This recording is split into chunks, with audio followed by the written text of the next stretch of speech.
Good morning mga amigoy. Kumusta kayo dyan? Andito nga pala ako ngayon sa Red Cross dito sa May Dumaguete. Kasi nga naman may nangangailangan po ng dugo. So magdodonate po tayo. Relatives po ng kasamahan ko po na PUD. So dahil po nung nagmula po ako na donate ng dugo, 3 months na bumahigit. So pwede na po ako makapakuha ng panibagong dugo para i-donate po natin sa ating kapwa. So dati yung dugo ko rin dati dinodonate ko rin po sa dinodonate ko rin po sa nangangailangan po. So ngayon nandito ako ngayon sa may Red Cross upang magpakuha ng dugo po. So ngayon, Sabado man, hindi ko alam kung mag-open ba sila ngayon. Ayan, hihintay lang ako dito. Ayan. Close pa sila.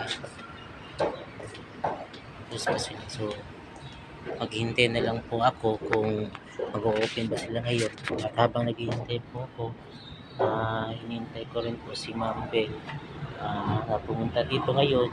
So, hindi pa namin alam kung mag-open pa kayo ng Red Cross.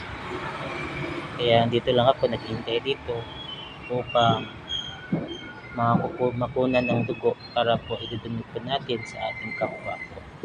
So, kailangan po natin mag-donate ng dugo at bloodletting po kasi nga naman parang first mo po yung natin, yung pangangatawan natin, yung kalusugan natin upang panibago na naman na yugto ng dugo na dumadaloy sa ating yung katawan. So, yan po. Naghihintay lang po ako dito. Kaya, yan lang po. Ingat. Bye-bye.